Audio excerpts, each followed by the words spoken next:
এই বছৰ প্ৰায় 50,000 কিলো মাছ উৎপাদন কৰিলোঁ। ৰৌ, বাহু, চিতল, মিৰিকা বা গ্ৰাছ কাৰ্প বা আমুৰ কাৰ্পে হওক, আৰু লগতে চন্দা মাছ আৰু ৰূপচন্দা মাছ আৰু কচ মাছো আমি যথেষ্ট পালন কৰিছোঁ অধিক ঘনত্বত। গতিকে উৎপাদনটো যথেষ্ট বেছি হয়। গতিকে আমি এই বছৰ প্ৰায় 70 লাখ টকাৰ মাছ বিক্ৰী কৰিলোঁ আৰু প্ৰায় 25 লাখ টকাৰ আমি পোনা বিক্ৰী কৰিলোঁ। আমাৰ পোনা উৎপাদন হয় আৰু প্ৰায় 25 লাখ টকাৰ পোনা উৎপাদন কৰি আমি বিক্ৰী কৰিলোঁ আৰু প্ৰায় 10 লাখ টকাৰ মাছৰ দানা বিক্ৰী কৰিলোঁ। চ' এই তিনিটা টোটেল যিটো খাবলগীয়া মাছটো, লাইভ ফিছ, দেন মাছৰ পোনা আৰু মাছৰ দানা, এই তিনিটা বস্তুৰ ওপৰত আমি প্ৰায় 1 কোটিৰ ওপৰত আমি কাৰবাৰ কৰিলোঁ এইবাৰ। গতিকে ইটছ এ হিউজ। মই আপোনালোকৰ মাধ্যমৰ জৰিয়তে আমাৰ অসমৰ বিশেষকৈ নিবনুৱা ল'ৰাবিলাকৰ কাৰণে, যিবোৰ বা ৰাজনীতি বা কোনোবা পঞ্চায়তৰ লাইনত, কোনোবা কণ্ট্ৰেক্টৰ লাইনত গৈ আছে, তেওঁলোকক মই আপোনালোকৰ জৰিয়তে এইটো আহ্বান জনাইছোঁ যে আপোনালোকে আহক, ল'ৰাখিনি আহক। কোনোবা যিসকল মীনপালক, পুৰণা মীনপালকো আছে বা বহুত পুৰণি পদ্ধতিত কাম কৰি আছে, মাছ পালন কৰি আছে, ইয়াত আহক। মই আপোনালোকক বিঘাত 70,000 পৰা 1 লাখ টকা ইনকম কৰাই দিব পাৰোঁ। কিন্তু আমি কোৱা মতে বা আমি কোৱাত যিটো প্ৰযুক্তি, আধুনিক প্ৰযুক্তি ব্যৱহাৰ কৰক। আপোনালোকে উন্নত প্ৰজাতিৰ, কোনো সাৰ নিদিয়া অৰ্গেনিক মাছ উৎপাদন কৰিব পাৰে। গতিকে 1 crore যদি আমি টাৰ্ণঅভাৰ কৰিব পাৰোঁ এবছৰত, আপুনি চিন্তা কৰক লাভটো কিমান হয়। গহপুৰৰ জকাপৰাৰ 3 উচ্চ শিক্ষিত ককাই ভাই অনুপ শৰ্মা, অঞ্জন শৰ্মা আৰু অশোক শৰ্মাৰ মৎস্য পালনৰ বিপ্লৱ এয়া। Wow! Excellent! বেচিকেলি মই 2001 চনতে মই মাষ্টাৰ ডিগ্ৰী কৰিছিলোঁ, বটানীত MSc কৰিছিলোঁ গুৱাহাটী ইউনিভাৰ্চিটিৰ পৰা। তেতিয়া তাৰপিছত মই যোৰহাটত গভৰ্ণমেণ্ট অফ ইণ্ডিয়াৰ ৰিচাৰ্চ অৰ্গেনাইজেশ্যন আছে, ৰিজনেল ৰিচাৰ্চ লেবৰেটৰী বুলি, তাতে মই চাকৰি কৰিলোঁ 4 বছৰ। তাৰপিছত এটা বেচৰকাৰী সংস্থা কৰোণা ট্ৰাষ্ট বুলি, তাতো মই কাম কৰিলোঁ। সেই বেচৰকাৰী সংস্থাৰ জৰিয়তে মই ভাৰতবৰ্ষৰ বিভিন্ন ৰাজ্যত আৰু বিভিন্ন দেশত, মানে পৃথিৱীৰ বিভিন্ন দেশত কাম কৰিবলৈ সুযোগ পালোঁ। কিন্তু আমি দেখিলোঁ যে গোটেই বিশ্বৰ বিভিন্ন দেশে হওক বা ৰাজ্যত যেতিয়া আমি কাম কৰিলোঁ, তেতিয়া দেখিলোঁ যে আমাৰ অসমৰ কাৰণে কি কৰিব পাৰোঁ, গাঁৱৰ কাৰণে, আমাৰ মানুহৰ কাৰণে। তেতিয়া মই ফিছাৰীটোৱে মই চুজ কৰিলোঁ। মই ইংলিছত মাষ্টাৰ ডিগ্ৰী কৰা 1999তেই। তাৰপিছত এমপ্লয়মেণ্ট অপৰচুনিটি নাপালোঁ। গতিকে ফাৰ্ডাৰ ষ্টাডি কৰিম বুলি মই মানে ইউৰোপলৈ গ'লোঁ। ইউৰোপত 2 বছৰ থাকি মানে MBA কৰিলোঁ। তাৰ পিছতেই মই মানে বাহিৰত যিটো মানে নেটো, নৰ্থ এটলাণ্টিক ট্ৰিটি অৰ্গেনাইজেশ্যন, নেটোৰ লজিষ্টিক ডিপাৰ্টমেণ্টত মই জব এটা পালোঁ। গতিকে 2010 চনৰ পৰা 20লৈকে এই মানে সুদীৰ্ঘ 10 বছৰ মই বাহিৰতে আছিলোঁ। মানে মিডিল ইষ্টৰ বিভিন্ন প্ৰান্তত চাকৰি কৰি ঘূৰি ফুৰিলোঁ আৰু যোৱা বছৰ ঘৰলৈ ঘূৰি আহিলোঁ। যিহেতু আমাৰ পৰিয়ালে, আমাৰ ভাইটিহঁতে এই মাছৰ পুখুৰী যিটো প্ৰজেক্ট লৈছে, গতিকে মই ইয়াতে আগ্ৰহী হৈ ৰ'লোঁ। মই অশোক শৰ্মা। আমি 3জন ভাতৃৰ ভিতৰত মই আটাইতকৈ সৰু। মই 2009ৰ পৰা ভাৰতীয় ষ্টেট বেংকত কৰ্মৰত হৈ আছোঁ। কিন্তু এই অনুষ্ঠানটি প্ৰথমৰ পৰাই দাদাৰ এইটো ব্ৰেইন চাইল্ড, তাৰ কনচেপ্ট হয়। কিন্তু তাৰ লগত মই প্ৰথমৰ পৰা সমানভাৱে এই বস্তুটোত ওতঃপ্ৰোতভাৱে জড়িত হৈ আছোঁ। উচ্চ শিক্ষা গ্ৰহণ কৰি দেশ বিদেশত চাকৰি কৰি এদিন অনুপ শৰ্মাই ঠিক কৰিলে যে নিজা গাঁৱতে সন্ধান কৰিব জীৱিকাৰ পথ। সেয়ে তেওঁ 2015 চনত ককাকৰ দিনৰ বানেগৰকা 30 বিঘা মাটিত আৰম্ভ কৰিলে পুখুৰী খনন। আমাৰ ককা দেউতাই এই অঞ্চলতে গহপুৰ মহকুমাৰ জকাপৰা গাঁৱত ককা দেউতাই 1952 চনতে মাটি কিনিছিলে, প্ৰায় 30 বিঘা। কিন্তু ইয়াত যথেষ্ট বানপানী হয়, প্ৰায় 7-8 ফুটমান বানপানী হয় আৰু কোনো খেতি নহয়। আৰু যিহেতু কাজিৰঙা প্ৰায় ওচৰ, 5-6 কিলোমিটাৰ দূৰত হয়, গতিকে হাতী আহে, খেতি অনিষ্ট কৰে। গতিকে আমি চিন্তা কৰিলোঁ যে ইয়াত মাছ খেতিৰ বাহিৰে বেলেগ খেতি কৰা সম্ভৱ নহ'ব। মৎস্য পালনৰ ওপৰত ন অভিজ্ঞতাৰে সমৃদ্ধ হোৱাৰ পাছত ব্ৰহ্মপুত্ৰৰ বান আৰু কাজিৰঙাৰ হাতীয়ে প্ৰতি বছৰে জুৰুলা কৰা 120 বিঘা মাটি ক্ৰয় কৰি আৰু লিজত লৈ বৃহৎ আকাৰত আৰম্ভ কৰিলে মৎস্য পালন। ইয়াৰ বাবে তেওঁ মন প্ৰাণ সঁপি দিলে আৰু গঢ় দিলে মহাবাহু ফিচাৰিজ প্ৰাইভেট লিমিটেড নামৰ প্ৰতিষ্ঠানৰ। তেতিয়া যিহেতু আমি চিন্তা কৰিলোঁ যে বহল ভিত্তিত খেতি কৰিম, তেতিয়া আমি মহাবাহু ফিচাৰিজ প্ৰাইভেট লিমিটেড বুলি মিনিষ্ট্ৰী অফ কৰ্পৰেট এফেয়াৰ্ছত আমি কোম্পানী এটা ৰেজিষ্ট্ৰেশ্যন কৰিলোঁ। কোম্পানী ৰেজিষ্ট্ৰেশ্যন কৰি পেলাই আমি ককা দেউতাৰ সেই 30 বিঘা মাটিত আমি মাছ পালন কৰিলোঁ, পুখুৰী খান্দিলোঁ। প্ৰথম বছৰ 30 বিঘা মাটিৰ পৰা আমি মাথো 2 লাখ টকাহে উপাৰ্জন কৰিব পাৰিলোঁ। তেতিয়া আমি চালোঁ যে এনালাইচিছ কৰি চালোঁ যে আমাৰ লছ ক'ত হ'ল, কোনখিনিত লছ হ'ল, কিহৰ কাৰণে লছ হ'ল। তেতিয়া বিভিন্ন কাৰণবোৰ ইয়াত আমি ৰিচাৰ্চ কৰি পালোঁ। গতিকে ধৰক আমি টেকন'লজিটো আমি নাজানো, কোনেও আমাক নিশিকালে, বা আমি বহুতৰ ওচৰলৈ গ'লোঁ, আমাক কিন্তু শিকাবলৈ মানুহে আচলতে কুণ্ঠাবোধ কৰে, বা আমাৰ ইয়াত শিকিবলৈ জেগাও নাই তেনেকৈ। মীন বিভাগতো গ'লে আপোনাৰ ধৰক বিশেষ ধৰণে আপুনি যিটো টেকন'লজি বা যিখিনি নতুন নতুন প্ৰযুক্তি, সেইখিনি মীন বিভাগতো সেইখিনি তেওঁলোক বিষয়াসকলো অৱগত নহয়। গতিকে এই 4-5 বছৰত আমি ট্ৰায়েল এণ্ড এৰৰ কৰি কৰি পৰীক্ষা নিৰীক্ষা কৰি আজিৰ ডেটত আমাৰ এই মহাবাহু প্ৰকল্পই প্ৰায় 150 বিঘা সামৰি এতিয়া আমি মাছ পালন কৰি আছোঁ। 150 বিঘা মুঠ মাটিকালি, তাৰে প্ৰায় পানীকালিটো 130 বিঘা, 20 বিঘা আমাৰ যিখিনি মাথাউৰি বা পাৰত আমাৰ। অনুপৰ এই প্ৰকল্পত সহায় কৰিবলৈ ইউৰোপ আৰু মিডল ইষ্টত চাকৰি কৰি থকা জ্যেষ্ঠ ভাতৃ অঞ্জন শৰ্মাও চাকৰি এৰি ঘৰ পালেহি। তেওঁ আৰম্ভ কৰিলে মাছৰ দানা উৎপাদনৰ কাম। যিটো টেকনিকেল দিশ আমাৰ ভাইটিহঁতে চাই আছে, মাছৰ খাদ্য প্ৰস্তুত কৰা বা খেতি সম্বন্ধে সেই বস্তুটো মই চাই আছোঁ। হয়, বেছিক ইনগ্ৰেডিয়েণ্টছ, যিহেতু আপুনি ব্যৱসায়িক ৰূপত কৰিবলৈ গ'লে আপোনাৰ খৰচখিনি কিছু বচাই ফুৰিব লাগিব, গতিকে নিজে দানা উৎপাদন কৰাটো পৰাপক্ষত ভাল। সেইটো লৈ পেলাই এইবাৰ আমি মাকৈ দিছোঁ আপোনাৰ প্ৰায় 45 বিঘামান, ঘেঁহু দিছোঁ 10-12 বিঘা, ধান খেতি কৰিছিলোঁ 70-80 বিঘামান।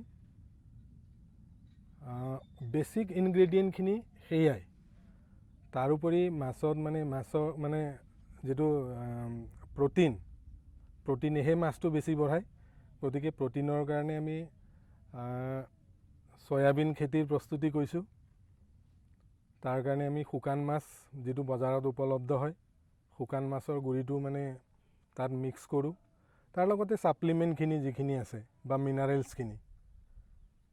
আমাৰ এটা দানা উৎপাদন কেন্দ্ৰ আছে, এইবাৰ মেচিনেৰিজখিনি আমি ইনষ্টল কৰাইছোঁ। এইবাৰৰ পৰা নিজৰ দানাটো আমি নিজেই, কিনি লোৱা দানাটোত যিহেতু খৰচ বেছি হয়, প্ৰায় 50-ৰ পৰা 60 টকাৰ ভিতৰত 1 কেজিত পৰিবলৈ যায়।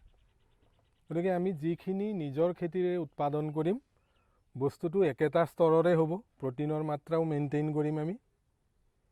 পিছপৰি নাথাকিল কনিষ্ঠ ভাতৃ অশোকো। তেওঁ যদিও বেংকৰ কৰ্মচাৰী, কিন্তু কোনোদিন নল'লে পদোন্নতি, কাৰণ পদোন্নতি ল'লেই দূৰৈৰ শাখাত চাকৰি কৰিব লাগিব। তেওঁ সহায় অবিহনে এই বৃহৎ মৎস্য প্ৰকল্পত আহি পৰিব বাধা। ইয়াৰ উপৰি চাকৰিতকৈ অধিক ধন উপাৰ্জন হয় এই প্ৰকল্পৰ জৰিয়তে। সেয়ে তেওঁ প্ৰকল্পটোতে জড়িত হৈ থাকিল। যিহেতু আমাৰ লগৰ বহুতখিনি ল'ৰাই প্ৰায় 3-4 বছৰ পিছতে প্ৰমোশ্যন পায়ো বিভিন্ন ধৰণৰ উচ্চ স্তৰৰ পদলৈ গুচি যায়, কিন্তু মই সেইখিনিলৈ হেৰি নকৰি পেলাই, আমাৰ যিহেতু ইয়াতে থাকি পেলাই ইয়াৰ ৰিচৰ্চখিনি ইউটিলাইজ কৰি নিজৰ জেগাখনত থকাও হ'ল, মই ইয়াত থাকি ভালো পাওঁ, অথচ ইয়াৰ ৰিচৰ্চ ইউটিলাইজ কৰাৰ পিছত যিখিনি ইয়াৰ পৰা যিটো ইনকাম হয়, সেইটো ধৰক মই প্ৰমোশ্যন ল'লে মই যিমানখিনি গেইন কৰিলোঁ হয়, সেইখিনিতকৈ মোৰ যথেষ্ট বেছি মোৰ ইয়াৰ পৰা ইনকাম হ'ব পাৰে।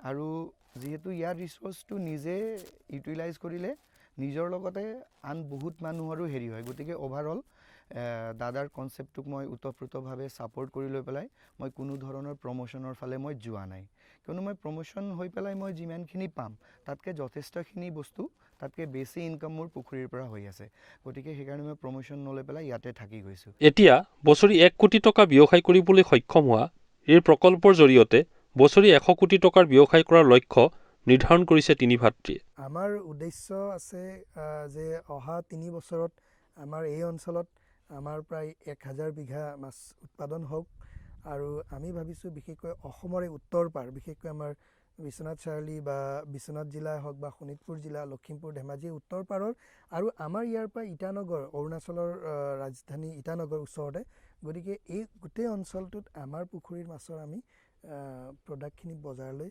আমি বজাৰ দখল কৰিব পাৰিম বুলি ভাবিছোঁ। আৰু চাওক, পথাৰো আমাৰ, বজাৰো আমাৰ, গতিকে আমাৰ কিন্তু যদি বহিৰাগতৰ পৰা আমি যদি আমাৰ মানুহখিনিক উদ্ধাৰ কৰিব লাগে, আমি কিন্তু পথাৰ আৰু বজাৰ আমি দখল কৰিব লাগিব। উৎপাদন কৰিলেও নহ'ব, বজাৰৰ কথাও চিন্তা কৰিব লাগিব। আমি বিভিন্ন অভিনৱ পদ্ধতিত বজাৰখিনি দখল কৰিছোঁ। যেনেকৈ আপোনালোকক মই কৈছোঁ, হয়তো আপোনালোকৰ জৰিয়তে কোনোবাই আপোনালোকৰ ক'ৰবাৰ গাঁৱৰ মানুহে বা যুৱক যুৱতীয়ে শুনিব পাৰিব।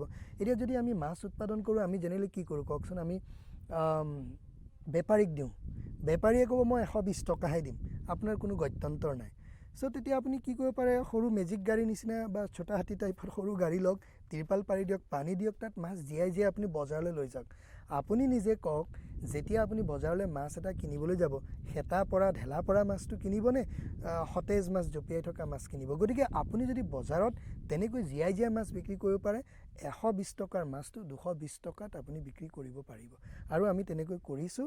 আৰু আমাৰ এই বছৰ আমাৰ গহপুৰৰ বৰঙাবাৰীত আমি মাছৰ এটা অকশ্যন চেণ্টাৰ, য'ত নেকি হ'লচেল মাৰ্কেটত আমি বিক্ৰী কৰিব পাৰোঁ। আৰু আমাৰ এই অঞ্চলত আমাৰ প্ৰকল্পৰ অধীনত প্ৰায় 400মান মীনপালক আছে। তেওঁলোকে 1 বিঘা 2 বিঘা 4 বিঘা 10 বিঘাকৈ এনেকৈ খেতি কৰি আছে। তেওঁলোকৰ উৎপাদন আৰু আমাৰ পুখুৰীৰ উৎপাদন গোটেইখিনি আমি একেটা বজাৰত আমি তেওঁলোকক বিক্ৰীৰ কাৰণে আমি ব্যৱস্থা কৰিম। আহকচোন এই 3 ভাই ককাইৰ লগত কথা পাতোঁ। আপোনাৰ 3জন ভাতৃকে আমি উপাৰ্জনলৈ স্বাগতম জনাইছোঁ। আৰু আমি আপোনালোকৰ ওচৰত উপস্থিত হৈছোঁ কাৰণ আপোনালোকে যি সংগ্ৰাম চলাইছিল, সেই সংগ্ৰামে ইতিমধ্যে অসমৰ বিভিন্ন জনক উৎসাহিত কৰিছে। আৰু বহু লোকে মৎস্য পালনৰ ক্ষেত্ৰত আপোনালোকৰ পৰা দিহা পৰামৰ্শ লৈছে আৰু আগুৱাই যোৱাৰ চেষ্টা কৰিছে। সেয়ে আমি আপোনালোকৰ ওচৰলৈ আহিছোঁ যাতে আপোনালোকৰ পৰা প্ৰত্যক্ষভাৱে নহ'লেও পৰোক্ষভাৱে আমাৰ জৰিয়তে যুৱক যুৱতীসকলে যাতে ভাল পৰামৰ্শ পায়, যাৰ জৰিয়তে তেওঁলোকে মৎস্য পালন আধুনিক ৰূপত কৰিব পাৰে আৰু তেওঁলোকৰ জীৱনটো যাতে মৎস্য পালনৰ জৰিয়তে স্বাৱলম্বিতা কঢ়িয়াই আনিব পাৰে। তাৰ কাৰণে আপোনালোকৰ ওচৰলৈ আহিছোঁ আৰু আপোনালোক স্বাগতম জনাইছোঁ উপাৰ্জনলৈ পুনৰ। আৰু প্ৰথমে মই অনুপ শৰ্মা ডাঙৰীয়া আপোনাৰ ওচৰলৈ আহিছোঁ যে সমগ্ৰ এই যিটো আপোনালোকৰ প্ৰকল্প, মহাবাহু প্ৰকল্প, কেতিয়া আপোনাৰ মনলৈ আহিলে বা কেতিয়া এই গোটেই ঘটনাক্ৰমটো কেনেকৈ হ'ল, আপুনি কিয় ফিচাৰীৰ ওচৰলৈ আহিলে, কিয় ফিচাৰী খন্দাৰ কথা ভাবিলে, গোটেই যদি ষ্টৰিটো এবাৰ আপোনাৰ মুখেৰে আমি শুনো। হয়, নমস্কাৰ। আপোনালোকক মহাবাহু ফিচাৰিজ প্ৰাইভেট লিমিটেডৰ এই পুখুৰীৰ আপোনালোকলৈ আমি স্বাগতম জনাইছোঁ। বিশেষকৈ আমি 3জন ককাই ভাই উচ্চ শিক্ষাৰে আমি শিক্ষিত। আৰু মই কিন্তু বিশেষকৈ 2001 চনতে মই MSc পাছ কৰা। তাৰপিছত ভাৰতবৰ্ষৰ বিভিন্ন ৰাজ্যত বা বিদেশতো আমি গ'লোঁ বা চাকৰি কৰিলোঁ। তেতিয়া দেখিলোঁ যে আমাৰ অঞ্চল কিন্তু ভাৰতবৰ্ষৰ বেলেগ ৰাজ্যৰ তুলনাত যথেষ্ট আমাক প্ৰকৃতিয়ে যথেষ্ট বস্তু আমাক দিছে। যেনেকৈ মাটি হওক বা পানীয়ে হওক বা বৰষুণে হওক। আৰু এট দ্য ছেম টাইম আপুনি চাওক আমাৰ অসমত মাছৰ আমদানি কিমান হয়। আপুনি যদি বজাৰলৈ যায়, বিশেষকৈ মাছ যদি বেলেগ ৰাজ্যৰ পৰা নাহে, আমাৰ ঘৰত সকামেই পাতিব নোৱাৰোঁ। তাৰ লগে লগে পোনা। গতিকে এই গোটেই বস্তুখিনি চাই পেলাই দেখিলোঁ যে অসমত যিখিনি প্ৰডাকশ্যন আৰু যিটো ডিমাণ্ডৰ যিটো gap, it's a very huge. সেইটো কাৰণে 2015 চনতে আমি ভাবিলোঁ লাৰ্জ স্কেলত, মানে এটা ডাঙৰ ভিত্তিত, বহল ভিত্তিত কেনেকৈ এটা বৈজ্ঞানিক পদ্ধতিৰে মাছ পালন কৰিব পৰা যায়। আমাৰ ককা দেউতাই এই অঞ্চলতে গহপুৰ মহকুমাৰ জকাপৰা গাঁৱত ককা দেউতাই 1952 চনতেই মাটি কিনিছিলে, প্ৰায় 30 বিঘা। কিন্তু ইয়াত যথেষ্ট বানপানী হয়, প্ৰায় 7-8 ফুটমান বানপানী হয় আৰু কোনো খেতি নহয়। আৰু যিহেতু কাজিৰঙা প্ৰায় ওচৰ, 5-6 কিলোমিটাৰ দূৰত হয়, গতিকে হাতী আহে, খেতি অনিষ্ট কৰে। গতিকে আমি চিন্তা কৰিলোঁ যে ইয়াত মাছ খেতিৰ বাহিৰে বেলেগ খেতি কৰা সম্ভৱ নহ'ব। সেই মনলৈ আহিলে ধাৰণা 2015 চনত। তেতিয়া যিহেতু আমি চিন্তা কৰিলোঁ যে বহল ভিত্তিত খেতি কৰিম, তেতিয়া আমি মহাবাহু ফিচাৰিজ প্ৰাইভেট লিমিটেড বুলি মিনিষ্ট্ৰী অফ কৰ্পৰেট এফেয়াৰ্ছত আমি কোম্পানী এটা ৰেজিষ্ট্ৰেশ্যন কৰিলোঁ। কোম্পানী ৰেজিষ্ট্ৰেশ্যন কৰি পেলাই আমি ককা দেউতাৰ সেই 30 বিঘা মাটিত আমি মাছ পালন কৰিলোঁ, পুখুৰী খান্দিলোঁ। প্ৰথম বছৰ 30 বিঘা মাটিৰ পৰা আমি মাথো 2 লাখ টকাহে উপাৰ্জন কৰিব পাৰিলোঁ। তেতিয়া আমি চালোঁ যে এনালাইচিছ কৰি চালোঁ যে আমাৰ লছ ক'ত হ'ল, কোনখিনিত লছ হ'ল, কিহৰ কাৰণে লছ হ'ল। তেতিয়া বিভিন্ন কাৰণবোৰ ইয়াত আমি ৰিচাৰ্চ কৰি পালোঁ। গতিকে ধৰক আমি টেকন'লজিটো আমি নাজানো, কোনেও আমাক নিশিকালে, বা আমি বহুতৰ ওচৰলৈ গ'লোঁ, আমাক কিন্তু শিকাবলৈ মানুহে আচলতে কুণ্ঠাবোধ কৰে, বা আমাৰ ইয়াত শিকিবলৈ জেগাও নাই তেনেকৈ। মীন বিভাগতো গ'লে আপোনাৰ ধৰক বিশেষ ধৰণে আপুনি যিটো টেকন'লজি বা যিখিনি নতুন নতুন প্ৰযুক্তি, সেইখিনি মীন বিভাগতো সেইখিনি তেওঁলোক বিষয়াসকলো অৱগত নহয়। গতিকে এই 4-5 বছৰত আমি ট্ৰায়েল এণ্ড এৰৰ কৰি পৰীক্ষা নিৰীক্ষা কৰি আজিৰ ডেটত আমাৰ এই মহাবাহু প্ৰকল্পই প্ৰায় 150 বিঘা সামৰি এতিয়া আমি মাছ পালন কৰি আছোঁ। 150 বিঘা মুঠ মাটিকালি, তাৰে প্ৰায় পানীকালিটো 130 বিঘা, 20 বিঘা আমাৰ যিখিনি মাথাউৰি বা পাৰত আমাৰ ব্যৱহৃত হৈছে। তো মই যদি আপোনাক সোধোঁ যে যিটো কথাত আপুনি প্ৰথম যেতিয়া ইয়াতে ফিচাৰী আৰম্ভ কৰিছিলে আপোনাৰ ককা দেউতাৰ মাটিত, তেতিয়া আপোনাৰ ফিচাৰী সম্পৰ্কে কিবা অভিজ্ঞতা আছিল নে, বা আপুনি ফিচাৰী ক'ৰবাত দেখি আহিছিল নে, নাই আপুনি ফিচাৰী খন্দাৰ যিটো প্ৰক্ৰিয়া আছিলে সেইটো সম্পূৰ্ণ আপোনাৰ মনৰ মাজৰ পৰা আহিছিল যে এনেকৈ খান্দিম ইমান ওখ কৰিম, এই কথাবোৰ আপুনি ক'ৰবাত আগতে দেখিছিল? হয়, ধন্যবাদ। বেচিকেলি চাওক, যিহেতু এইটো ফ্লাড প্ৰন এৰিয়া, তাৰমানে বানপানী প্ৰবল এৰিয়া, আৰু ইয়াত যিহেতু বানপানী খুবেই বেছি হয় আৰু বছৰত 4-5টা ৰাউণ্ডৰ পানী হয় আৰু পথাৰত প্ৰায় 8 ফুটমান পানী হয়। যেতিয়া আমি ইয়াত পুখুৰী খান্দিবলৈ ওলালোঁ, কিন্তু আপোনালোকে দেখা পাব ইয়াত প্ৰায় 30 বৰ্গ কিলোমিটাৰ, 5 কিলোমিটাৰ এফালে আৰু দক্ষিণে উত্তৰা দক্ষিণাকৈ প্ৰায় 6 কিলোমিটাৰ। এই অঞ্চলটো এতিয়া পতিত হৈ আছে, ৱেষ্টলেণ্ড, সম্পূৰ্ণ পতিত মাটি। গতিকে ইয়াত যেতিয়া প্ৰডাক্টিভ লেণ্ডলৈ যদি আমি কনভাৰ্ট কৰিব লগা হয়, তেতিয়া বানপানীক প্ৰতিৰোধ কৰিবই লাগিব। সেইটো কাৰণে আমি মাথাউৰিটো যথেষ্ট ওখ কৰিছোঁ, প্ৰায় 13 ফুট ওখ মাথাউৰি আৰু প্ৰায় 60 ফুট বহল। তলত 60 ফুট বহল, ওপৰত এতিয়া আমাৰ মাথাউৰিৰ ওপৰেদি আমাৰ মানে ট্ৰাক চলি যাব পাৰে। গতিকে এই বস্তুখিনি প্ৰায় নিজাববীয়া সিদ্ধান্ত এটা আছিলে। কিন্তু মই বা আমি কোনো পুখুৰী বা মানে ফিচাৰী আমি আজিলৈকে তেনেকৈ ভিজিট কৰি নাপালোঁ বা কাৰোবাৰ পৰা তেনেকৈ পৰামৰ্শও পোৱা নাছিলোঁ। মই ক'লোঁ নে, পৰীক্ষা নিৰীক্ষা নিজেই কৰিলোঁ। কাৰণ এটা বস্তু চাওক, যিটো লাইফ ষ্টকৰ বিজনেছ, বিশেষকৈ পশুপালন বা মৎস্য পালন, এইখিনি কিন্তু কোনোবাই দিয়া ফৰ্মুলা বা কিতাপৰ ফৰ্মুলা মতে নহয়। নিজৰ অঞ্চলত নিজে মগজুৱে ঢুকি পোৱা নিজৰ কেপাচিটিৰ ভিতৰতে আমি পৰিকল্পনা কৰিব লাগিব। গতিকে আজি আমি সগৌৰৱে কৰিব পাৰোঁ, আমি কিন্তু ছাকচেছ হৈছোঁ। আৰু যথেষ্ট ছাকচেছ এইটো কাৰণে হৈছোঁ কাৰণ আমি এই বছৰ প্ৰায় আমি 50,000 কিলো মাছ উৎপাদন কৰিব পাৰিলোঁ। 50,000 কিলো? হয়। তো আৰু এইকণতে আপোনাক মই সোধোঁ যে দেখা যায় যে আপুনি যিহেতু ক'লে যে আপুনি ইতিমধ্যে বাহিৰত চাকৰি কৰি আছিলে বা বিভিন্ন প্ৰতিষ্ঠানত আপুনি আছিলে, তো আমাৰ অসমীয়া যুৱক যুৱতীসকলৰ দেখা যায় যে তেওঁলোকে ছিকিউৰ্ড বিচাৰে, যিকোনো এটা কাম কৰাৰ আগত ভাবে মই কিমান ছিকিউৰ্ড। তো আপুনি এই ক্ষেত্ৰত যেতিয়া ইয়ালৈ আহিছিলে, আপুনি অনিশ্চয়তা হাতত লৈ অহা নাছিলনে? আপুনি এনেকুৱা নাছিল যে মই ঘূৰি আহিলোঁ, মই পুখুৰী এটা খান্দিম বা কাম কৰিম, কিন্তু অনিশ্চয়তা এটাই আপোনাক, যিটো ডাৱৰে আৱৰি ধৰাৰ কাৰণে আমাৰ বহুত অসমীয়া ল'ৰা ছোৱালীয়ে নিজে একো এটা কৰাৰ কথা নাভাবে, আৰু প্ৰায় দেখা যায় যে তেওঁলোকে সৰুকৈ বহুত কোৱালিটি থকাৰ পিছতো সৰু চাকৰি এটা 10-15 হাজাৰ টকা মাহে দৰমহা, 20 হাজাৰ টকা দৰমহালৈ কাম কৰি থাকে বহুত ল'ৰা ছোৱালীয়ে, কিন্তু প্ৰতিভা আছে তেওঁলোকৰ মাজত। কি ক'ব যে সাহসটো কেনেকৈ আহিলে? নাই, সাহসটো লাগিবই। এতিয়া সাহস বেচিকেলি যিটো বিশ্বাস, সেইটো আই থিংক সেইটো আটাইতকৈ বেছি ডাঙৰ কথা।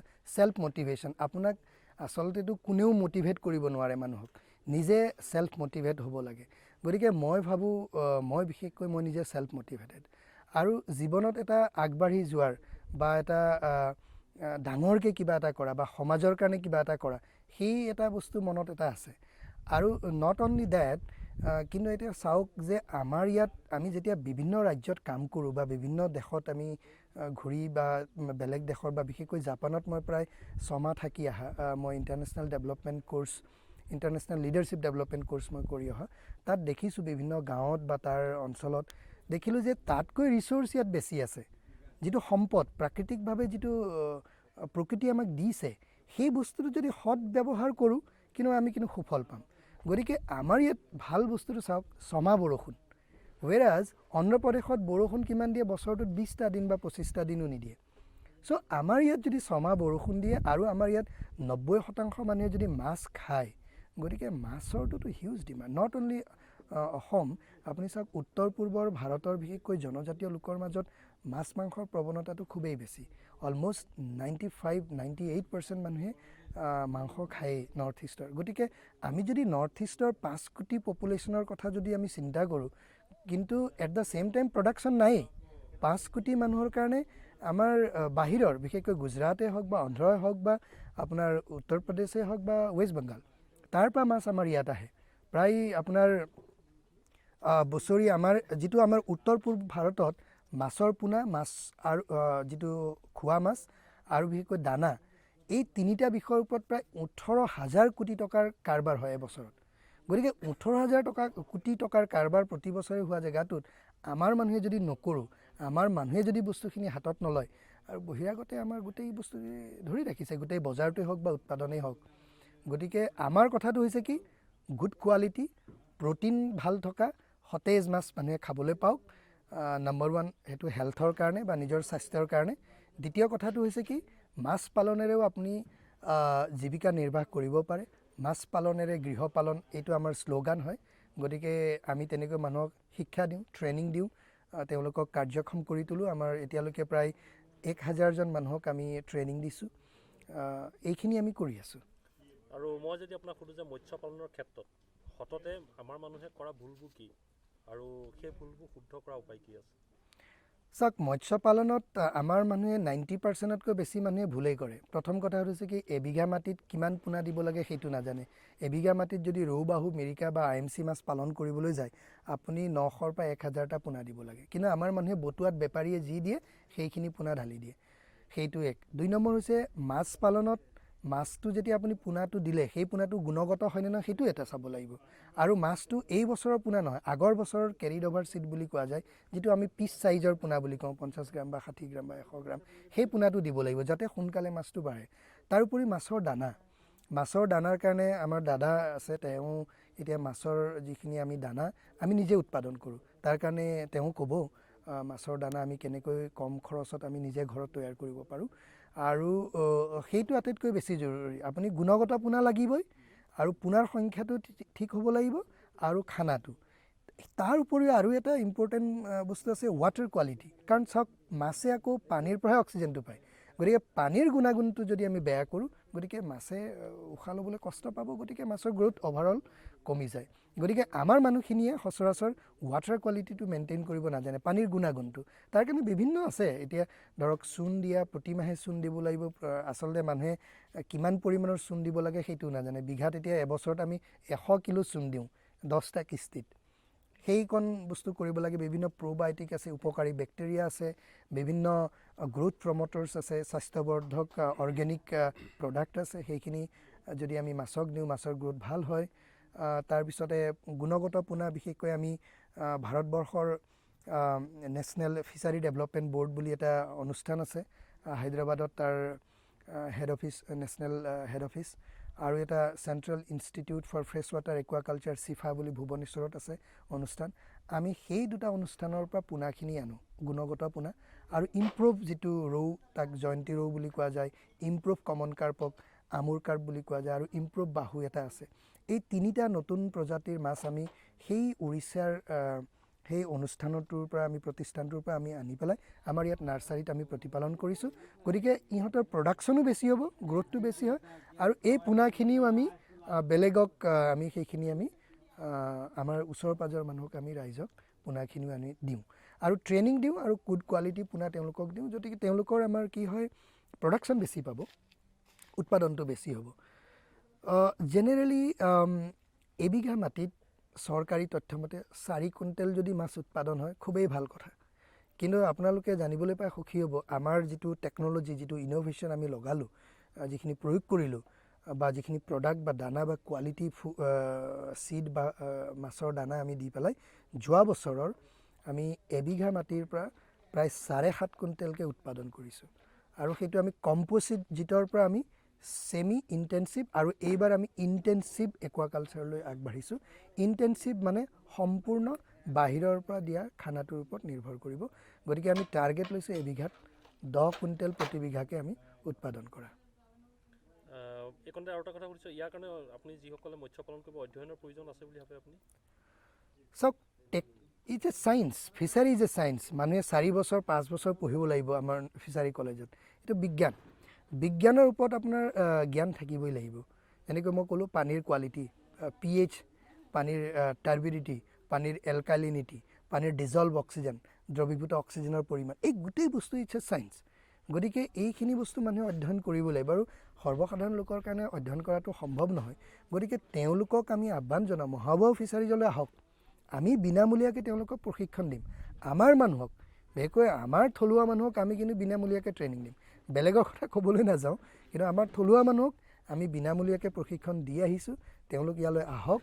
মই আপোনালোকৰ মাধ্যমৰ জৰিয়তে আপোনালোকৰ জিলাই হওক বা আমাৰ ওচৰ পাজৰ বা অসমৰ যিকোনো জিলাৰ বা ভাৰতবৰ্ষৰ যিকোনো ৰাজ্যৰ পৰা মানুহ যদি মাছ পালন কৰিবলৈ আহিব বিচাৰে আমাৰ ইয়াত আহক, শিকক, চাওক, আৰু আমাৰ মানুহৰ লগত হাতে কামে কৰি পেলাই এসপ্তাহ থাকি পেলাই যাওক। আমাৰ থাকিবলৈ ঘৰ আছে। আমি তেওঁলোকক যিমান পাৰোঁ আমি জ্ঞানখিনি আমি বিলাবলৈ চেষ্টা কৰিম। আপুনি বৰ সুন্দৰকৈ আহ্বান জনাইছে যে যিকোনো লোকে আহি আপোনাৰ ইয়াতে মৎস্য পালন যিহেতু শিকিব পাৰিব। মই এই কণতে সুধোঁ যে খুব কম খৰচত যদি এজন যুৱকে ভাবে যে মই ফিচাৰী আৰম্ভ কৰিম মৎস্য পালন, কিমান খৰচত তেওঁ আৰম্ভ কৰিব পাৰে আপোনাৰ মতে? কিমান কম খৰচৰ পৰা তেওঁ আৰম্ভ কৰিব পাৰে মৎস্য পালন? চাওক, মৎস্য পালনটো হৈছে কি আজিৰ দিনত এগ্ৰিকালচাৰ আৰু এলাইড ছেক্টৰত মৎস্য পালনৰ সমান প্ৰফিটেবল বিজনেছ আজিৰ ডেটত একোৱেই নাই। আমি যদি মই কৈছোঁ 7.5 কুইণ্টেল মাছ যদি উৎপাদন কৰিছোঁ, আমি বিঘাত 1.5 লাখ টকাকৈ মাছ উৎপাদন কৰিছোঁ। খুব বেছি এবিঘাত আমাৰ 50-60 হাজাৰ টকা খৰচ হয় ৰেকাৰিং, মই কেপিটেল কথাটো কোৱা নাই। গতিকে আপুনি এবিঘাত ইণ্টেনচিভ একুৱাকালচাৰ কৰিলে 80 হাজাৰৰ পৰা 1,20,000 টকা পৰ্যন্ত আপুনি আয় কৰিব পাৰে। ইনকম, নেট ইনকম, এক্সপেণ্ডিচাৰটো বাদ দিও আপুনি লাখ টকাৰ ঘৰত আপুনি ইনকম কৰিব পাৰে। এতিয়া যদি কোনোবা আগ্ৰহী লোকে যদি খেতি কৰিব বিচাৰে, ওৱান টাইম ইনভেষ্টমেণ্টটো হৈছে কি পুখুৰী খন্দা, সেইটো আমি নধৰোঁ। সেইটো এতিয়া প্ৰতিটো পুখুৰীয়ে আচলতে আপোনাৰ জেগাৰ ৱাটাৰ যিটো লেভেল, পানীৰ যিটো লেভেল সেইটো চাব লাগিব। কিছুমান জেগাত এতিয়া বালিচহীয়া মাটি বা নৈ কিনাৰৰ ওচৰত এইখিনি অকণমান বেছিকৈ দকৈ খান্দিব লাগে, কিন্তু জেনেৰেলি আপুনি চাব 5 পৰা 7 ফুটতকৈ কেতিয়াও দ হ'ব নালাগে পুখুৰী। আৰু যাতে সূৰ্যৰ পোহৰটো মাছ পুখুৰীৰ তলিত গৈ পায়, প্লাৱকবোৰ উদ্ভিদ প্লাৱকেই হওক বা প্ৰাণী প্লাৱক সেইখিনি গ্ৰ'থ হ'ব লাগিব, সালোক সংশ্লেষণ হ'ব লাগিব, তেতিয়া পানীত ডিজলভ অক্সিজেন বা দ্ৰৱীভূত অক্সিজেনৰ পৰিমাণটো বাঢ়ি যায়। সেইটো কাৰণে বেছিকৈ দ দিব নোৱাৰোঁ। আৰু যদি এজন মানুহে যদি পুখুৰীটো খান্দে, আমাৰ ইয়াত কষ্টিংটো খান্দোতে এবিঘাত 50 হাজাৰ টকাত হৈ যায়। আৰু 50 হাজাৰ টকাটো খন্দা খৰচ, সেইটো ওৱান টাইম। আৰু বাকীখিনিতো পোনা খৰচ, পোনা এতিয়া এবিঘাত 1000 পোনা লাগে। গতিকে 1000 পোনাৰ দাম আপুনি 10,000 বা 15,000 টকা হ'ব পাৰে। কিন্তু যদি আমাৰ মডেলটো এনেকুৱা ধৰণৰ, আমি যুৱক যুৱতীসকলক এইটো কওঁ যে আপুনি যদি 2 বিঘাৰ মাটি পুখুৰী খান্দিব বিচাৰিছে, আপুনি কমচে কম একঠাৰ সৰুকৈ নাৰ্চাৰী এটা বনাওক। তেতিয়া কি হয়, আপুনি নাৰ্চাৰী মানে জুন জুলাই যেতিয়া খুব পোনা বজাৰত সহজলভ্য বা উপলব্ধ হয় কম খৰচী, সেই পোনাখিনি আনি পেলাই আপুনি নাৰ্চাৰীত মেলি দিয়ক, হয়নে? সেই পোনাখিনি গোটেই বছৰটো যদি আপুনি প্ৰতিপালন কৰে, সৰু দৰিকণা চাইজৰ 1 বা 2 ইঞ্চি চাইজৰ পোনাটো 3-4 ইঞ্চি বা 50-60 গ্ৰাম হৈ যায় আপোনাৰ ফেব্ৰুৱাৰী মাৰ্চত। এতিয়া ফেব্ৰুৱাৰী মাৰ্চ মাহত আপুনি বজাৰৰ পৰা পোনা কিনি বা দূৰৰ পৰা বেলেগ জেগাৰ পৰা পোনা কিনি ইমান টকা বা মৰ্টেলিটি হোৱাতকৈ আপুনি যদি নিজৰ ঘৰৰ বা চৌহদত যদি সৰু নাৰ্চাৰী এটা থাকে, তাৰ পৰা আপুনি ৰিয়েৰিং পণ্ডত বা আপুনি পালন কৰা পুখুৰীত আপুনি সেই পোনাখিনি আপুনি ট্ৰান্সফাৰ কৰিব পাৰে। চ' ডেট লাইক আপোনাৰ পোনাৰ কষ্টিংটো কমি যায়, মৰ্টেলিটি কমি যায়, পোনাই কষ্ট নাপায়, আৰু আপুনি যেতিয়া বিচাৰে তেতিয়া আপুনি কিন্তু পোনা পুখুৰীত মেলিব পাৰে। আৰু ভেৰি ইণ্টাৰেষ্টিংলি এতিয়া চাওক, জেনেৰেলি আমাৰ বজাৰত পোনাবোৰ এপ্ৰিলৰ শেষত বা মে' জুনত পোনা ওলায়। আমাৰ ইয়াত হেচাৰী বা আমাৰ অসমৰ কথাটো কৈছোঁ, সেইখিনি পোনা বেছিভাগেই আপুনি কলিকতাৰ পৰা আহে। আমাৰ ইয়াত যিহেতু টেম্পাৰেচাৰ বা বায়ুমণ্ডলৰ উষ্ণতাটো অকণমান এতিয়াও ঠাণ্ডা হৈ আছে, ধৰক আজি ফেব্ৰুৱাৰী মাহতো এতিয়াও ৰাতি আমি কাপোৰ ল'ব লগা হয়।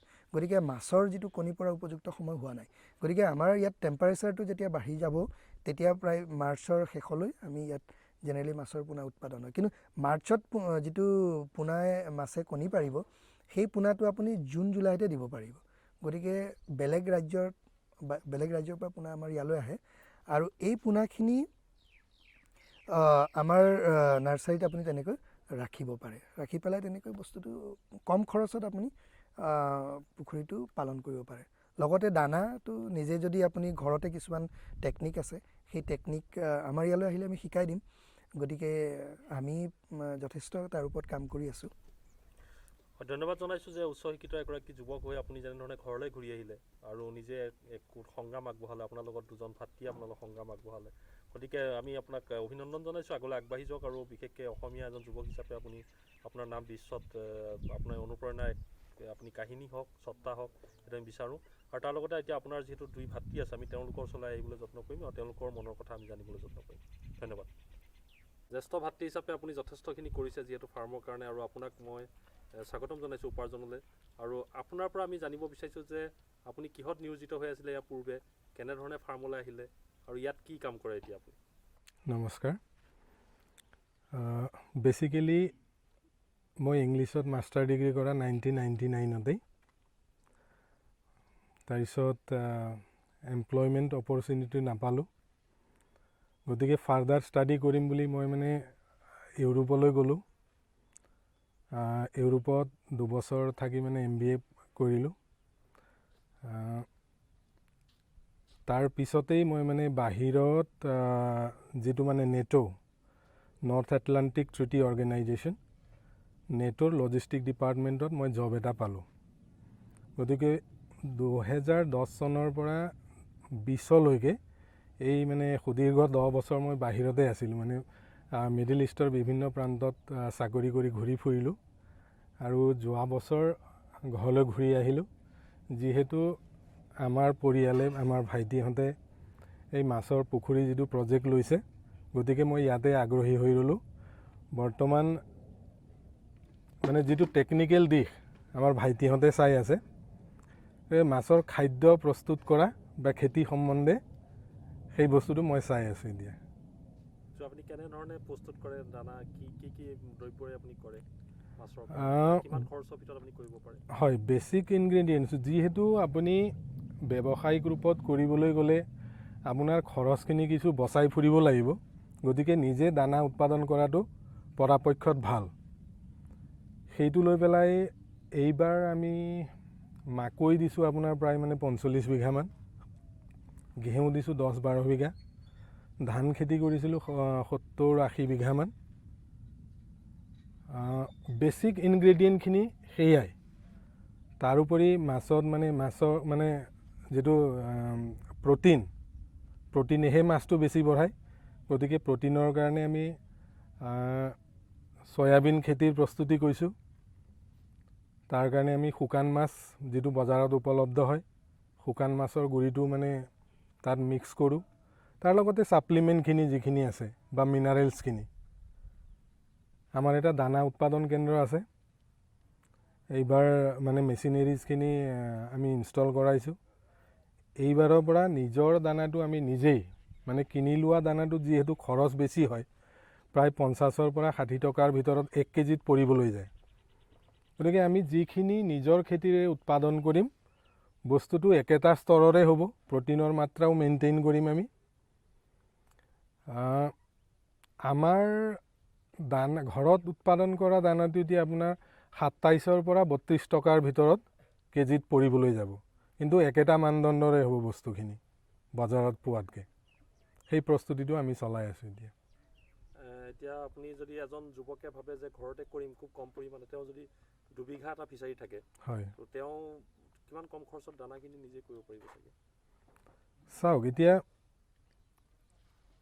এবিঘাৰ কথা ক'বলৈ যাওঁ, এবিঘাত আপুনি মাছৰ পোনা দিব খুব বেছি 1000 মাছে যদি 8 মাহ 9 মাহ আপোনাৰ মানে 4 গ্ৰামকৈ খায়,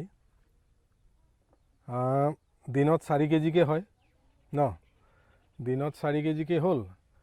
এতিয়া সেইটো হিচাপত যদি 8-9 মাহ 10 মাহ যদি আমি দানা খুৱাওঁ, তেনেহ'লে দিনৰ 4 কেজি ইনটু 9 মাহ, সেইটো হিচাপ কৰি খৰচ এটা উলিয়াব পাৰি। 1200 কিলোমান এভাৰেজত এবিঘাত বছৰত সিমানটো দানা হয়। গতিকে আপুনি 3000 মানে কুইণ্টেলত 3000কৈ ধৰিও মানে প্ৰায় 36,000 টকাৰ আপুনি মানে দানা খুৱাব লাগিব এবিঘা মাটিত, এবিঘা পানীত মাছক। গতিকে সেই খৰচখিনি আপুনি বজাৰৰ পৰা যিখিনি সহজলভ্য হয়, কিন্তু আৰ্থিক ৰূপে বস্তুখিনি মানে ইমান ভাইবল নহয়।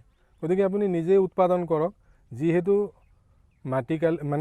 মাটিৰ অসুবিধা নাই অসমত, মাটিখিনি সাৰুৱা, অকণমান কষ্ট কৰিলে আপুনি ধান, ঘেঁহু বা মাকৈ যিখিনি বেছ মাছৰ খাদ্যৰ, সেইখিনি আপুনি সহজতে উৎপাদন কৰিব। খুব বেছি বিঘাত 7,000-8,000 খৰচ কৰিলে আপুনি এবিঘাত মাকৈ লগাব পাৰিব।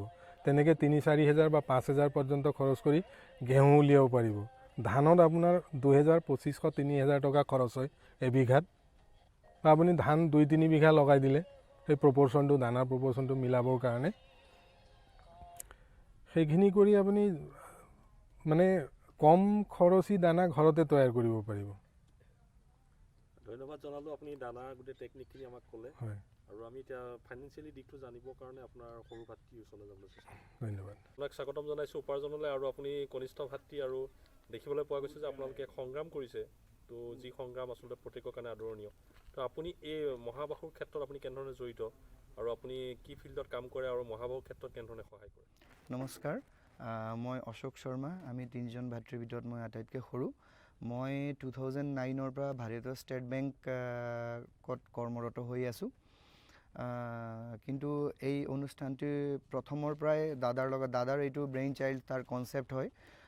কিন্তু তাৰ লগত মই প্ৰথমৰ পৰা সমানভাৱে এই বস্তুটোত ওতঃপ্ৰোতভাৱে জড়িত হৈ আছোঁ। যিহেতু আমাৰ লগৰ বহুতখিনি ল'ৰাই প্ৰায় 3-4 বছৰ পিছতে প্ৰমোশ্যন পায়ো বিভিন্ন ধৰণৰ উচ্চ স্তৰৰ পদলৈ গুচি যায়। কিন্তু মই সেইখিনিলৈ হেৰি নকৰি পেলাই, আমাৰ যিহেতু ইয়াতে থাকি পেলাই ইয়াৰ ৰিচৰ্চখিনি ইউটিলাইজ কৰি নিজৰ জেগাখনত থকাও হ'ল, মই ইয়াত থাকি ভালো পাওঁ। অথচ ইয়াৰ ৰিচৰ্চ ইউটিলাইজ কৰাৰ পিছত যিখিনি ইয়াৰ পৰা যিটো ইনকাম হয়, সেইটো ধৰক মই প্ৰমোশ্যন ল'লে মই যিমানখিনি গেইন কৰিলোঁ হয়, সেইখিনিতকৈ মোৰ যথেষ্ট বেছি মোৰ ইয়াৰ পৰা ইনকাম হ'ব পাৰে। আৰু যিহেতু ইয়াৰ ৰিচৰ্চটো নিজে ইউটিলাইজ কৰিলে নিজৰ লগতে আন বহুত মানুহৰো হেৰি হয়। গতিকে অভাৰঅল দাদাৰ কনচেপ্টটোক মই ওতঃপ্ৰোতভাৱে ছাপোৰ্ট কৰি লৈ পেলাই মই কোনো ধৰণৰ প্ৰমোশ্যনৰ ফালে মই যোৱা নাই। কিয়নো মই প্ৰমোশ্যন হৈ পেলাই মই যিমানখিনি পাম তাতকৈ যথেষ্টখিনি বস্তু, তাতকৈ বেছি ইনকাম মোৰ পুখুৰীৰ পৰা হৈ আছে। গতিকে সেইকাৰণে মই প্ৰমোশ্যন নলৈ পেলাই ইয়াতে থাকি গৈছোঁ। যিহেতু মই ষ্টেট বেংকত কাম কৰোঁ, গতিকে এটা আমাৰ যিটো মহাবাহু ফিচাৰিজ প্ৰাইভেট লিমিটেড, যিহেতু এটা ৰেজিষ্টাৰ্ড কোম্পানী হয়, গতিকে আৰু বিভিন্ন ধৰণে ট্ৰানজেকশ্যনবিলাক লিগেল হ'ব লাগে, বেংকৰ জৰিয়তে হ'ব লাগে। গতিকে গোটেই বেংকৰ পাৰ্টটো মই চাওঁ। যিখিনি ধৰক লেনদেনবিলাক হয়, কাৰোবাক চেক ট্ৰান্সফাৰ কৰা বা কেছ যিবিলাক হয়, সেইখিনি মই যিহেতু বেংকত কৰোঁ, সেই বস্তুটো মই চাই আছোঁ। যদিওবা দুজন দাদাই গোটেই সময়খিনি ইয়াত দিছে, মই যিহেতু মোৰ এতিয়া চাকৰি আছে, সময়খিনি সিহঁতৰ নিচিনাকৈ দিব নোৱাৰিও, মই বেংকৰ পাৰ্টত যিটো মোৰ কৰ্তব্য হয় মই সেইফালেদি কৰোঁ। আৰু যিহেতু মই বেংকত কাম কৰোঁ, বৰ্তমান ধৰক এই ফিচাৰী হওক বা আদাৰ এগ্ৰিকালচাৰ কামবিলাক কৰিবৰ কাৰণে আমাৰ ষ্টেট গভৰ্ণমেণ্ট হওক বা চেণ্ট্ৰেল গভৰ্ণমেণ্টে হওক, যি ধৰণে প্ৰজেক্টবিলাক আগবঢ়ায় বা বেংকৰ জৰিয়তে জেনেৰেলাইজ হয়, আৰু যিহেতু মই বেংকত কাম কৰোঁ, বস্তুবিলাক গম পোৱা যায়। গতিকে ধৰক প্ৰধানমন্ত্ৰী মৎস্য সম্পদা যোজনা যিটো চেণ্ট্ৰেল গভৰ্ণমেণ্টৰ ফালৰ পৰা আছে, সেইখিনিৰ জৰিয়তে বিভিন্ন ক্ষেত্ৰত ধৰক মাছৰ পোনা হওক বা মাছ পালন হওক, দানা উৎপাদন হওক, গোটেইখিনি ক্ষেত্ৰত গভৰ্ণমেণ্টে সেই স্কিমবিলাক আগবঢ়ায়। গতিকে সেই বস্তুবিলাক মই অলপ খবৰ ৰাখোঁ। বা ষ্টেট গভৰ্ণমেণ্টে যিখিনি KCC খেতিৰ কাৰণেও হওক বা মীন পালনৰ কাৰণে যিখিনি হওক, সেই বিভিন্ন ধৰণৰ সুবিধা আছে। আচলতে অকণমান নিজে বিভাগবিলাকত খবৰ ল'লে বা ভাল কোনোবা এজন খেতিয়কে কেনেধৰণে লৈ আছে, তেওঁবিলাকৰ জৰিয়তে বস্তুবিলাক যদি গম পায়, বিভিন্ন ধৰণৰ সুবিধা আছে। আমাৰ মানুহবিলাকে আমি নাপাওঁ বুলি একচুৱেলি বস্তুটোক কৈ থৈ দিয়ে। কিন্তু এজন সফল খেতিয়কে ধৰক সৰুৰ পৰা 50,000ৰ পৰা আৰম্ভ কৰিছে। গতিকে 50,000ৰ ঋণটো তেওঁ ভালদৰে সময়মতে সেইটো পৰিশোধ কৰিছে। গতিকে তাৰ জেগাত তেওঁ 1 লাখ বা 2 লাখ তেনেধৰণে কৰি দিছে। গতিকে আমাৰ মানুহবিলাকে প্ৰথমে একেবাৰে ডাঙৰ এটা হৈ পেলাই বেংকে একেবাৰে দি দিব বুলি ভাবি লয়, কিন্তু বেংকে তেনেকৈ বস্তুটো নকৰে। গতিকে সৰুৰ পৰা আৰম্ভ কৰি তাক সময়মতে যদি পৰিশোধ কৰি বেংকৰ পৰা বিশ্বাসযোগ্যতা যিটো আছে সেইটো যদি লৈ লয়, তেনেহ'লে বেংকেও সেই ক্ষেত্ৰত সদায় হেল্প কৰিবলৈ ৰেডি আছে। বা ডিপাৰ্টমেণ্টবিলাকৰ পৰা যিবিলাক হয়, আমিও প্ৰথমে ধৰক ইয়াত এগ্ৰিকালচাৰ ডিপাৰ্টমেণ্টৰ পৰা আমি ধৰক এই দানাৰ হেৰি কৰিবৰ কাৰণে পালভেৰাইজাৰ পাইছোঁ। ইয়াত বিভিন্ন হেৰিত আমাৰ খেতিত পানী লগাবৰ কাৰণে যিখিনি স্প্ৰিংকলাৰ হয়, পানী দিয়া মেচিন, সেইখিনি আমাক দিছে। গতিকে গোটেই বস্তুখিনি ডিপাৰ্টমেণ্ট হওক বা বেংকক হওক, সকলোৰে লগত এটা যোগাযোগ ভালদৰে ৰাখি প্ৰথমে আপোনাক যিখিনি ঋণ দিলে বা ডিপাৰ্টমেণ্টে আপোনাক কিবা সঁজুলিয়ে দিলে, বস্তু বাহানিয়ে দিলে, তাক আপুনি ভালদৰে প্ৰয়োগ কৰি তাৰ পৰা যদি সুফল এটা দেখুৱাব পাৰে, তেনেহ'লে আপোনাক ইয়াৰ পিছৰ সুবিধাবিলাকো বিভাগ হওক বা বেংক হওক, গোটেই বস্তুবিলাক তেনেধৰণে আপুনি লাভ কৰিবলৈ সক্ষম হয়। ধন্যবাদ জনালোঁ। আপুনি ইমান ধুনীয়াকৈ বুজাই দিলে বেংকৰ গোটেই বিষয়বোৰ, তাৰ কাৰণে আপোনাকো ধন্যবাদ জনালোঁ। Thank you. আৰু শেষত এটাই ক'ম যে আপোনাৰ 3 ভাতৃয়ে যি কষ্ট কৰিছে, আপোনালোকে যি সংগ্ৰাম কৰিছে, সেই সংগ্ৰাম আপোনালোকৰ সফল হওক, এই কথাই আমি কামনা কৰিম। আৰু 3জন আগুৱাই যাওক, এই কথাই আমাৰ ফালৰ পৰা শুভেচ্ছাও জনালোঁ আৰু আমাৰ ফালৰ পৰা কামনা কৰিলোঁ। ধন্যবাদ।